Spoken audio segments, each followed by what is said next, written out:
আসসালামু আলাইকুম। হয়তো সাহাবা হইতে পড়া হইতেছে তবুকে যুদ্ধে সাহাবা রাদিয়াল্লাহু আনহুদের জানমাল খরচের ঘটনা। হযরত ইবনে আব্বাস রাদিয়াল্লাহু আনহু বলেন, তায়েফের যুদ্ধ হইতে ফিরে আসার 6 মাস পর আমি রাসূলুল্লাহ সাল্লাল্লাহু আলাইহি ওয়াসাল্লামের খেদমতে পৌঁছে আছি। তারপর আল্লাহ তাআলা রাসূলুল্লাহ সাল্লাল্লাহু আলাইহি ওয়াসাল্লামকে তাবুকের যুদ্ধের হুকুম দিলেন। ওয়াই সেই যুদ্ধ যাকে আল্লাহ তাআলা কোরআনে পাক শাহাতুল উসরা সংকট মুহূর্ত নামে উল্লেখ করিয়াছেন। এই যুদ্ধ প্রচণ্ড গরমের মৌসুমে সংঘটিত হইয়াছিল। মুনাফিকদের শক্তি বৃদ্ধি পাইতেছিল এবং আসাবের সুপার সংখ্যাও বৃদ্ধি পাইতেছিল। মসজিদের নববীর সম্মুখে একটি ছাপড়ার নিচে গরিব মিসকিন সাহাবাগণ সমবেত থাকিতেন। ওয়ারাইর নাম সুপ্পা। রাসূলুল্লাহ সাল্লাল্লাহু আলাইহি ওয়াসাল্লাম ও সাধারণ মুসলমানদের সৎকার তাদেরকে দেওয়া হইত। কোনো যুদ্ধের সময় হইলে মুসলমানগণ প্রত্যেকে নিজ নিজ সামর্থ্য অনুযায়ী আহলে সুফাদের মধ্য হইতে একজন এবং একের অধিককে নিজের সঙ্গে লইয়া যাইতেন এবং সফরে তাদের ভালোভাবে খাওয়া দাওয়ার ব্যবস্থা করিতেন। তাহাদিওকে যুদ্ধের জন্য সাহায্য দিতেন। আহলে সুফাগণ অন্যান্য মুসলমানদের সহিত যুদ্ধে শরিক হইতেন এবং মুসলমানগণ সোয়াবের আশায় তাদের উপর খরচ করিতেন। তবুকে যুদ্ধের সময়ও যথারীতি রাসূলুল্লাহ সাল্লাল্লাহু আলাইহি ওয়াসাল্লাম মুসলমানদেরকে সোয়াবের নিয়তে আল্লাহর রাস্তায় খরচ করার জন্য বলিলে তাহারা সোয়াবের আশায় প্রাণ খুলিয়া খুব খরচ করিলেন। সেই সময় এমন কিছু মুনাফিক লোকেরাও খরচ করিল যাহাদের সোয়াবের নিয়ত ছিল না, বরং লোক দেখানো এবং নিজেদেরকে মুসলমান বলিয়া প্রকাশ করাই তাদের উদ্দেশ্য ছিল। এইভাবে অনেক গরিব মুসলমানদের সোয়ারির ব্যবস্থা হইয়া গেল। তারপরও অনেক এমনও রইয়া গেলেন যাদের সোয়ারি জুটল না। সেই দিন হযরত আব্দুর রহমান ইবনে আওফ রাদিয়াল্লাহু আনহু সর্বাপেক্ষা বেশি মাল খরচ করিলেন। তিনি 200 উকিয়া রূপা অথবা 8,000 দিরহাম আল্লাহর রাস্তায় খরচের জন্য দিলেন। হযরত ওমর ইবনে খাত্তাব রাদিয়াল্লাহু আনহু 100 উকিয়া অর্থাৎ 4,000 দিরহাম দিলেন। হযরত আসেম আনসারী রাদিয়াল্লাহু আনহু 90 ওসাক অর্থাৎ প্রায় 5.5 মণ খেজুর দিলেন। হযরত ওমর রাদিয়াল্লাহু আনহু আরজ করিলেন, ইয়া রাসূলুল্লাহ, আমার মনে হয় হযরত আব্দুর রহমান রাদিয়াল্লাহু আনহু এত বেশি খরচ করার দ্বারা গুনাহগার হইয়াছেন, কারণ তিনি নিজের পরিবারের জন্য কিছুই অবশিষ্ট রাখেন নাই। অতএব রাসূলুল্লাহ সাল্লাল্লাহু আলাইহি ওয়াসাল্লাম হযরত আব্দুর রহমান রাদিয়াল্লাহু আনহুকে জিজ্ঞাসা করিলেন, তুমি কি তোমার পরিবারের জন্য কিছু রাখিয়াছ? তিনি উত্তর করিলেন, জি হ্যাঁ, যে পরিমাণ আনিয়াছি তা অপেক্ষা অধিক ও উত্তম ও তার জন্য আসিয়াছি। রাসূলুল্লাহ সাল্লাল্লাহু আলাইহি ওয়াসাল্লাম জিজ্ঞাসা করিলেন, কত? তিনি বললেন, আল্লাহ ও তার রাসূল যে রিজিক ও কল্যাণের ওয়াদা করেছেন তা রাখিয়া আসিয়াছি। হযরত আবু আকিল রাদিয়াল্লাহু আনহু নামক একজন সাহাবী 1.3 সের খেজুর আনিয়া দিলেন। মুনাফিকগণ যখন মুসলমানদেরকে এইরূপ খরচ করিতে দেখিল, তখন তারা পরস্পর চোখ টিপিয়া ইশারা করিতে লাগিল। যদি কেউ বেশি পরিমাণ আনিত তবে তারা চোখ টিপিয়া বলিত, এই ব্যক্তি রিয়াকার, অর্থাৎ লোক দেখাবার জন্য বেশি করে আনিয়াছে। আর যদি কেউ নিজের সামর্থ্য অনুসারে অল্প পরিমাণ খেজুর আনিত তবে তারা বলিত, এই ব্যক্তি যা আনিয়াছে সে নিজেই উহার অধিক মুখাপেক্ষী। সুতরাং হযরত আবু আকিল রাদিয়াল্লাহু আনহু 1.3 সের খেজুর আনিয়া বলিলেন, আমি 2 সের খেজুরের বিনিময়ে আজ সারা রাত্র পানি টানিয়াছি। আল্লাহর কসম, এই 2 সের খেজুর ব্যতীত আমার নিকট আর কিছুই ছিল না। তিনি নিজের ওজনের কথাও বর্ণনা করিতেছিলেন এবং বেশি খরচ করিতে না পারার দরুন লজ্জিত হইতেছিলেন। তিনি বলিতেছিলেন, আমি সেই 2 সের হইতে 1 সের এখানে আনিয়াছি এবং অপর 1 সের পরিবারের জন্য রাখিয়া আসিয়াছি। মুনাফিকগণ বলিল, এই 1 সের তো অন্যের অপেক্ষা এই ব্যক্তির নিজেরই অধিক প্রয়োজন। মুনাফিকগণ এইভাবে চোখ টিপাটিপি করিতেছিল এবং এইরূপ কথাবার্তা বলিতেছিল। তদুপরি তাদের ধনী গরিব সকলে অপেক্ষায় ছিল যে এই সকল সদকা ও দানের মাল হইতে তারা যদি কিছু পায়, অথবা রাসূলুল্লাহ সাল্লাল্লাহু আলাইহি ওয়াসাল্লাম রওনা হওয়ার সময় ঘনাইয়া আসিলে মুনাফিকগণ বিভিন্ন অজুহাত দেখিয়া মদীনায় অবস্থানের জন্য অধিক পরিমাণে অনুমতি চাইতে লাগিল এবং তারা প্রচণ্ড গরমেরও অভিযোগ করিল। তারা ইহাও বলিল যে আমরা যদি এই যুদ্ধে যাই তবে ফিতনায় পড়িয়া যাইব। তারা নিজেদের মিথ্যা অজুহাতের উপর আল্লাহর নামে কসম খাইতে লাগিল। রাসূলুল্লাহ সাল্লাল্লাহু আলাইহি ওয়াসাল্লাম তাদেরকে অনুমতি দিতে থাকিলেন। তিনি তো তাদের মনের কথা জানিতেন না।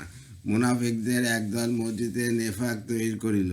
সেখানে বসিয়া তারা ফাসিক এবং আবু আমের, কেননা ইবনে আবদে ইয়ালিল ও আলকামা ইবনে উলাসা আমিরের অপেক্ষা করিতেছিল। আবু আমের রোমের বাদশাহ হেরাকলের দলভুক্ত হইয়া তার নিকট অবস্থান করিতেছিল। সে হেরাকলকে রাসূলুল্লাহ সাল্লাল্লাহু আলাইহি ওয়াসাল্লামের বিরুদ্ধে যুদ্ধের জন্য প্রস্তুত করিতে গিয়াছিল এবং এই মসজিদে নেফাক মুসলমানদের বিরুদ্ধে ষড়যন্ত্র করার জন্য তৈরি করিয়াছিল। এই ধরনের লোকদের সম্পর্কে কিছু কিছু করিয়া সূরা বারাআত নাজিল হইতেছিল। অবশেষে উহাতে এমন এক আয়াত নাজিল হইল যাহাতে কারোর জন্য জিহাদ হইতে পিছনে থাকার কোনো অবকাশ রইল না। অর্থাৎ আল্লাহ তাআলা যখন এই আয়াত অর্থ তোমরা হালকা বা ভারী হও, অর্থাৎ স্বল্প সরঞ্জামের সহিত হোক বা প্রচুর সরঞ্জামের সহিত হোক, সর্বাবস্থায় আল্লাহর রাস্তায় বাহির হও, নাজির হইল, তখন কিছু সংখ্যক দুর্বল অসুস্থ প্রকৃত ইমানদার ও গরিব মুসলমান রাসূলুল্লাহ সাল্লাল্লাহু আলাইহি ওয়াসাল্লামের নিকট উপস্থিত হইয়া বলিলেন, এই আদেশের পর তো জিহাদে না যাওয়ার আর কোনো অবকাশ নাই। মুনাফিকদের অনেক পাপের কথা যা এই যাবৎ গোপন ছিল তা পরবর্তী এই সূরার মাধ্যমে ফাঁস হইয়া যায়। অনেক মুনাফিক এই জিহাদে অংশগ্রহণ করে নাই, তাদের না আল্লাহর প্রতি বিশ্বাস ছিল আর না কোনোরূপ অসুস্থতা ছিল। সূরা বারাআত বিস্তারিতভাবে রাসূলুল্লাহ সাল্লাল্লাহু আলাইহি ওয়াসাল্লামের ওপর নাজিল হইতেছিল এবং তার সঙ্গে সফরকারীদের অবস্থা বর্ণনা করিতেছিল। এইভাবে রাসূলুল্লাহ সাল্লাল্লাহু আলাইহি ওয়াসাল্লাম তবুকে পৌঁছাইলেন। সেখানে পৌঁছায় তিনি হযরত আলকামা ইবনে মুজাজ্জিজ মুদলিজি রাদিয়াল্লাহু আনহুকে ফিলিস্তিনের দিকে এবং হযরত খালেদ ইবনে ওয়ালিদ রাদিয়াল্লাহু আনহুকে দুমাতুল জান্দালের দিকে প্রেরণ করিলেন। তিনি হযরত খালেদ ইবনে ওয়ালিদ রাদিয়াল্লাহু আনহুকে বলিলেন, তুমি তাড়াতাড়ি যাও, হয়তো দুমাতুল জান্দালের বাচ্চাকে তুমি বাইরে শিকারে মশগুল পাইবে, তাকে সেখানে গ্রেপ্তার করিবে। হযরত খালেদ সেভাবে পাইলেন এবং তাকে গ্রেপ্তার করিলেন। অপরদিকে মুনাফিকগণ মদিনায় মুসলমানদের ব্যাপারে বিভিন্ন ধরনের গুজব রটাইয়ের লোকদেরকে অস্থির ও পেরেশান করিতেছিল। মুসলমানগণ কোনো কষ্ট বা মুসিবতের সম্মুখীন হইয়াছে এইরূপ খবর আসিলে মুনাফিকগণ একে অপরকে সুসংবাদ দান করিত এবং আনন্দিত হইত আর বলিত, আমরা তো আগে জানিতাম যে এই সফরে বড় কষ্ট হইবে, এই কারণে আমরা এই সফরে যাইতে নিষেধ করিয়াছিলাম। আর যখন মুসলমানদের ভালো ও নিরাপদ থাকার সংবাদ আসিত তখন তারা দুঃখিত ও বিষণ্ণ হইত। মুসলমানদের ব্যাপারে মুনাফিকদের মনে কালেমা সম্পর্কে মদিনায় অবস্থানরত তাদের সকল শত্রুগণ খুব ভালোভাবে অবগত হইয়াছিল। গ্রাম ও শহরের সকল মুনাফিকই কোনো না কোনো গোপন দুষ্কর্মে লিপ্ত ছিল। অবশেষে সেই সকল দুষ্কর্মের খবর প্রকাশ হইয়া গেল। অসুস্থ অক্ষম মুসলমানদের অবস্থা এই ছিল যে তাদের প্রত্যেকে এই আশা করিতেছিল যে আল্লাহ তাআলা হয়তো আপন কিতাবে তাদের জন্য মদিনা অবস্থানের অবকাশ প্রদান করত কোনো আয়াত নাজিল করিবেন। সূরা বারাআত অল্প অল্প করিয়া নাজিল হইতেছিল। উহাতে এমন এমন বিষয় নাজিল হইতেছিল যাহাতে লোকেরা ইমানদারদের সম্পর্কে বিভিন্ন ধরনের ধারণা করিতে লাগিল এবং মুসলমানরাও এই ব্যাপারে শঙ্কিত হইতে লাগিলেন যে তওবা সংক্রান্ত ছোট বড় সকল গুনাহের ব্যাপারে হয়তো কোনো না কোনো শাস্তির কথা নাজিল হইবে। এমনভাবে সম্পূর্ণ সূরা বারাআত নাজিল হইল এবং উহাতে মুসলমান ও মুনাফিক প্রত্যেক আমলকারীর অবস্থান সম্পর্কে সুস্পষ্ট বর্ণনা দেওয়া হইল যে কে হেদায়েতের উপর আছে এবং কে গুমরাহির উপর রহিয়াছে। হযরত আব্দুল্লাহ ইবনে আবু বকর ইবনে হাজাম রাদিয়াল্লাহু আনহু বলেন, রাসূলুল্লাহ সাল্লাল্লাহু আলাইহি ওয়াসাল্লামের অভ্যাস ছিল যেদিকে যুদ্ধে যাওয়ার ইচ্ছা করিতেন উহা গোপন রাখিতেন এবং এমন ভাব করিতেন যেন অন্যদিকে যাইবেন। কিন্তু তাবুকের যুদ্ধের সময় এই অভ্যাস পরিত্যাগ করে স্পষ্ট ঘোষণা দিলেন যে, হে লোক সকল, আমি রোমীয়দের বিরুদ্ধে যুদ্ধে যাওয়ার ইরাদা করিতেছি। তিনি এই যুদ্ধে নিজের ইবাদতকে স্পষ্টভাবে জানিয়ে দিলেন। সেই সময় লোকেরা অত্যন্ত অভাব অনটনের ভিতর কালাতিপাত করিতেছিল। প্রচণ্ড গরম পড়িতেছিল, তদুপরি সমস্ত এলাকা জুড়ে দুর্ভিক্ষ চলিতেছিল। গাছে ফল পাকিয়াছিল। লোকেরা ফল কাটার জন্য নিজেদের বাগানে অবস্থান ও প্রচণ্ড গরমের দরুন ছায়া আশ্রয় গ্রহণ করিতে পছন্দ করিতেছিল। এই সমস্ত জায়গা ছাড়িয়া কেউ এই গরমের মধ্যে সফরে যাওয়াকে পছন্দ করিতেছিল না। রাসূলুল্লাহ সাল্লাল্লাহু আলাইহি ওয়াসাল্লাম যুদ্ধে যাইবার প্রস্তুতি গ্রহণ করিতেছিলেন। এমন সময় একদিন তিনি মুনাফিক জাদ ইবনে কায়েসকে বলিলেন, হে জাদ, তোমার কি বনুল আসফার এর অর্থ রোমীয়দের সহিত যুদ্ধে যাইবার ইচ্ছা আছে? সে বলিল, ইয়া রাসূলুল্লাহ, আমাকে এখানেই থাকিতে অনুমতি দিন, আমাকে ফিতনায় ফেলিবেন না, কারণ আমার কওমের লোকেরা জানে না আমার নাই মেয়েদের প্রতি দুর্বল আর কেউ নাই। অতএব আমার ভয় হয় যে বনুল আসফার অর্থাৎ রোমের মেয়েদের দেখিয়া আমি হয়তো বা তাদের ফিতনায় পড়িয়া যাইব। ইয়া রাসূলুল্লাহ, আমাকে এখানে থাকিবার অনুমতি দিন। রাসূলুল্লাহ সাল্লাল্লাহু আলাইহি ওয়াসাল্লাম তাহার দিক হইতে মুখ ফিরাইয়া লইয়া বলিলেন, তোমাকে অনুমতি দিলাম। তার ব্যাপারে আল্লাহ তাআলা এই আয়াত নাজিল করিলেন। অর্থ তোমার তাদের মধ্যে কেউ কেউ এমনও আছে যে বলে, আমাকে যুদ্ধে গমন না করার অনুমতি দিন, আমাকে ফেতনায় ফেলিবেন না। শুনিয়া রাখো, তারা তো ফেতনায় পড়িয়া গিয়াছে। উক্ত আয়াতে বোঝানো হইয়াছে যে রোমান মেয়েদের ফেতনায় পরিবার আশঙ্কায় রাসূলুল্লাহ সাল্লাল্লাহু আলাইহি সাল্লামের সহিত সফরে না যাইয়া মদিনায় থাকিয়া যাওয়াই এক বড় ফেতনা, আর এই ফেতনা সে নিপতিত হইয়াছে। অর্থ আর নিশ্চয়ই দোজখ কাফেরদিগকে বেষ্টন করিয়া আছে। এইখানে কাফের বলিয়া সেই সকল মুনাফিক বোঝানো হইয়াছে যারা অজুহাত দেখিয়া এক যুদ্ধে যাইতে চাইতেছিল না। অপর এক মুনাফিক বলিল, অর্থাৎ তোমরা এই ভীষণ গরমের মধ্যে বাইর হইও না। উহা জবাবে আল্লাহ তাআলা নাজিল করিলেন, অর্থ আপনি বলিয়া দিন, দোজখের আগুন উহা অপেক্ষা অধিক গরম। অথবা রাসূলুল্লাহ সাল্লাল্লাহু আলাইহি ওয়াসাল্লাম অত্যন্ত জোরালোভাবে নিজের সফরের প্রস্তুতি গ্রহণ করিতে লাগিলেন এবং লোকদেরকে আল্লাহর রাস্তায় জিহাদের আদেশ দিলেন। সম্পদশালীদেরকে আল্লাহর রাস্তায় যানবাহন দান ও অধিক পরিমাণে খরচ করিবার জন্য উৎসাহিত করিলেন। কিন্তু সুতরাং সম্পদশালীরা সবের উদ্দেশ্যে যানবাহনের ব্যবস্থা করিলেন। হযরত উসমান রাদিয়াল্লাহু এই যুদ্ধে এত অধিক পরিমাণে খরচ করিলেন যে তার ন্যায় আর কেউ করিতে পারে নাই। তিনি যানবাহনের জন্য 200 উট দিলেন। হযরত ইবনে আব্বাস রাদিয়াল্লাহু বলেন, রাসূলুল্লাহ সাল্লাল্লাহু আলাইহি ওয়াসাল্লাম যখন তবুকের যুদ্ধে যাওয়ার ইরাদা করিলেন, তখন জাদ ইবনে কায়েসকে বলিলেন, বনুল আফসার অর্থাৎ রোমানদের সহিত যুদ্ধ করার ব্যাপারে তোমার অভিমত কি? সে বলিল, ইয়া রাসূলুল্লাহ, আমি তো মেয়ে লোক ব্যতীত থাকিতে পারি না, অতএব রোমান মেয়েদের দেখিলে তাদের ফেতনায় পড়িয়া যাইব। আপনি আমাকে এখানে অর্থাৎ মদিনায় থাকার অনুমতি দিবেন কি? আমাকে ফেতনায় ফেলিবেন না। আল্লাহ তাআলা তার এই কথার উপর নিম্নের আয়াত নাযিল করিলেন। ইবনে আসকারি বর্ণনা করেন যে রাসূলুল্লাহ সাল্লাল্লাহু আলাইহি ওয়াসাল্লাম শত্রুর বিপরীতে যুদ্ধের আহ্বান জানাবার উদ্দেশ্যে বিভিন্ন গোত্র ও মক্কাবাসীদের নিকট লোক প্রেরণ করিলেন। হযরত বুরাইদা ইবনে হুসাইব রাদিয়াল্লাহু আনহু আসলাম গোত্রের নিকট প্রেরণ করিলেন এবং তাহাকে ফুরা নামক বস্তি পর্যন্ত যাওয়ার নির্দেশ দিলেন। হযরত আবু রুহাম গিফারী রাদিয়াল্লাহু আনহুকে তার নিজ কওমের নিকট প্রেরণ করিলেন এবং তাহাদিগকে নিজ এলাকায় সমবেত করিবার আদেশ দিলেন। হযরত আবু ওকাইদা আল আশরি রাদিয়াল্লাহু আনহুকে তাহার নিজ কওমের নিকট প্রেরণ করিলেন। হযরত আবু যাদ জামরি রাদিয়াল্লাহু আনহুকে সমুদ্র তীরবর্তী তাহার নিজ কওমের নিকট প্রেরণ করিলেন। হযরত রাফি ইবনে মাকিস রাদিয়াল্লাহু আনহু ও হযরত জুনদুব ইবনে মাকিস রাদিয়াল্লাহু আনহুকে জুহাইনা গোত্রের নিকট প্রেরণ করিলেন। হযরত নুয়াইম ইবনে মাসউদ রাদিয়াল্লাহু আনহুকে আজদাদ গোত্রের নিকট ও বনু কাব ইবনে আমর গোত্রের নিকট হযরত বুদাইল ইবনে ওয়ারকা, হযরত আমর ইবনে সালিম ও হযরত বশির ইবনে সুফিয়ান রাদিয়াল্লাহু প্রেরণ করিলেন। কয়েকজন সাহাবাকে সুলাইম গোত্রের নিকট প্রেরণ করিলেন। তাদের মধ্যে হযরত আব্বাস ইবনে মিকদাস রাদিয়াল্লাহু ছিলেন। রাসূলুল্লাহ সাল্লাল্লাহু আলাইহি ওয়াসাল্লাম মুসলমানদিগকে জিহাদে যাওয়ার জন্য উৎসাহিত করিলেন এবং তাহাদিগকে আল্লাহর রাস্তায় খরচ করার আদেশ করিলেন। সাহাবা রাদিয়াল্লাহু আনহু দিল খুলিয়া প্রচুর পরিমাণে খরচ করিলেন। সর্বপ্রথম হযরত আবু বকর রাদিয়াল্লাহু তার সমুদায় সম্পদ, যার পরিমাণ 4000 দিরহাম ছিল, লইয়া হাজির হইলেন।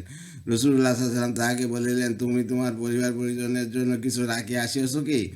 হযরত আবু বকর রাদিয়াল্লাহু আনহু বলিলেন, আল্লাহ ও তার রাসূলকে ঘরে রাখিয়া আসিয়াছি।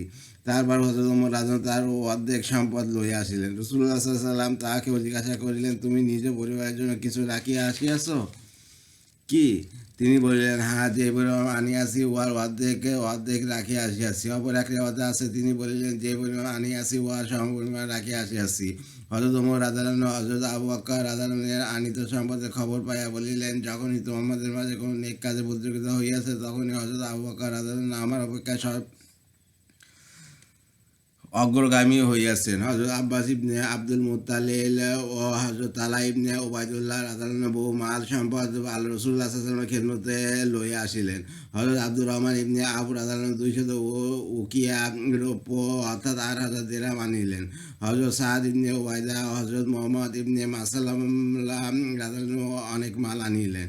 হযরত আসিম ইবনে আদি রাদিয়াল্লাহু আনহু 90 অশ্বারোহী অর্থাৎ প্রায় 5 মণ খেজুর দিলেন। হযরত ওসমান ইবনে আফফান রাদিয়াল্লাহু সম্পূর্ণ বাহিনীর 1/3 সর্বপ্রকার প্রয়োজনীয় আসবাবপত্র দিয়াছিলেন। সাহাবা রাদিয়াল্লাহু আনহুদের মধ্যে তিনি সর্বাপেক্ষা খরচ করিয়াছেন।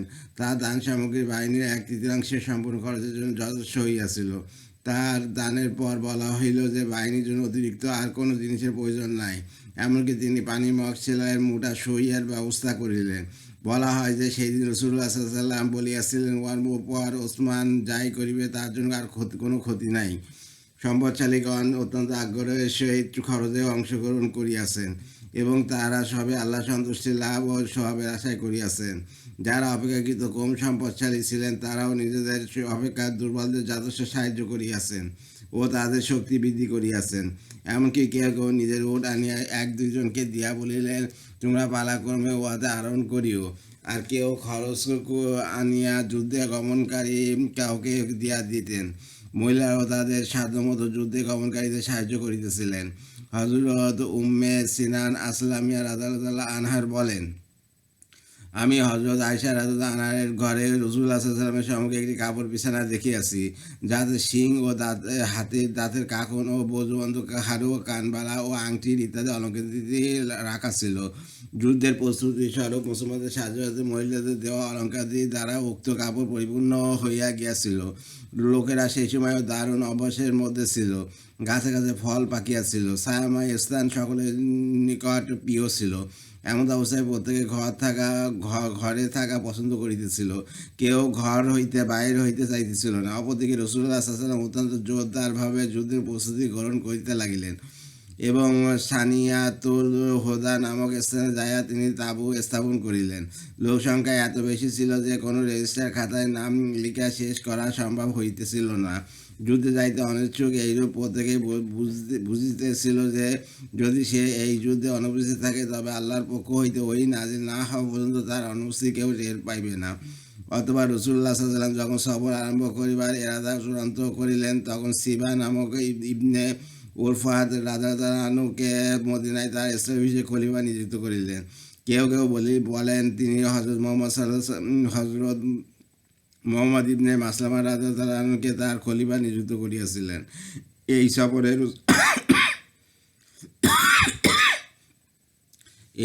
রাসূলুল্লাহ সাল্লাল্লাহু আলাইহি ওয়াসাল্লাম সকলকে ইহাও বলিয়াছিলেন যে অধিক পরিমাণে জুতা সঙ্গে লইয়া চলো, কারণ যতক্ষণ কেউ জুতা পরিধান করিয়া থাকে ততক্ষণ সে যেন একজন আরোহী। রাসূলুল্লাহ সাল্লাল্লাহু আলাইহি ওয়াসাল্লাম সফর আরম্ভ করিলে মুনাফিক ইবনে উবাই আরও অন্যান্য মুনাফিকদের লইয়া পিছনে মদিনায় রহিয়া গেল এবং বলিতে লাগিল যে হযরত মুহাম্মদ সাল্লাল্লাহু আলাইহি ওয়াসাল্লাম বনুল আফসার অর্থাৎ রোমানদের সঙ্গে যুদ্ধ করিতে চলিয়াছেন, অথচ মুসলমানদের অবস্থা করুণ, প্রচণ্ড গরম পড়িতেছে। দূর দূরান্তের সফর উপরন্ত এমন বাহিনীর সহিত যুদ্ধ করিতে যাইতেছেন যাদের মোকাবেলা করিবার শক্তি তার নাই। মুহাম্মদ সাল্লাল্লাহু আলাইহি ওয়াসাল্লাম বনুল আসফার অর্থাৎ রোমানদের সহিত যুদ্ধ করা কি খেলা মনে করেন? তার অন্যান্য মুনাফিক সঙ্গীগণ এই ধরনের কথাবার্তা বলাবলি করিতেছিল। তারা রাসূলুল্লাহ সাল্লাল্লাহু আলাইহি ওয়াসাল্লাম ও সাহাবাদের সম্পর্কে বিভিন্ন ধরনের গুজব প্রচার করিতে বেড়াইতেছিল। ইবনে উবাই ইহাও বলিল যে আল্লাহর কসম, আমি যেন দেখিতে পাইতেছি যে আগামীকাল তার সাহাবাদের দড়ি দ্বারা বাঁধিয়া রাখা হইবে। রাসূলুল্লাহ সাল্লাল্লাহু আলাইহি ওয়াসাল্লাম যখন সানিতুল ওদা হইতে রওনা হইলেন তখন ছোট বড় ঝান্ডা প্রস্তুত করিলেন। ছোট ঝান্ডাগুলির মধ্যে হইতে সর্ববৃহৎ ঝান্ডা হযরত আবু বকরের রাদিয়াল্লাহু আনহুর হাতে দিলেন এবং বড় ঝান্ডাগুলির মধ্যে হইতে সর্ববৃহৎ ঝান্ডাটি হযরত জুবাইর রাদিয়াল্লাহু আনহু হাতে দিলেন। আউস গোত্রের ঝান্ডা যখন হযরত উসাইদ ইবনে হুযাইর রাদিয়াল্লাহু আনহুর হাতে এবং খাজার গোত্রের ঝান্ডা হযরত আবু দুজানা রাদিয়াল্লাহু আনহুর হাতে দিলেন। কারোর মতে খাজরাজের ঝান্ডা হযরত হুবাব ইবনে মুনাজির রাদিয়াল্লাহু আনহুর হাতে দিয়েছেন। রাসূলুল্লাহ সাল্লাল্লাহু আলাইহি ওয়াসাল্লামের সহিত 30,000 সৈন্য ছিল, 10,000 ঘোড়া ছিল। রাসূলুল্লাহ সাল্লাল্লাহু আলাইহি ওয়াসাল্লাম আনসারদের প্রত্যেক খানদানকে তাদের নিজেদের ছোট বড় ঝান্ডা লইতে আদেশ করিয়াছিলেন। ইহা ব্যতীত অন্যান্য আরবগত আপন আপন ছোট বড় ঝান্ডা ছিল। আলহামদুলিল্লাহ, হাইতুস সাহাবা রাদিয়াল্লাহু তাআলা আনহু হইতে পড়া হইয়াছে। আর আমার ইউটিউব চ্যানেল রিপন কুরাজ, ওইটাকে আপনারা সাবস্ক্রাইব করবেন দয়া করে, আর লাইক কমেন্ট শেয়ার দেবেন। আর ভিডিওতে এতে আমি উৎসাহিত হই। আর রিপন কুরাজ হচ্ছে আমার ফেসবুক পেজ, ওইটাকে আপনার ফলো দিয়ে রাখবেন। সবাই ভালো থাকবেন, সুস্থ থাকবেন এবং ইমানের সাথে থাকবেন। আল্লাহ হাফেজ।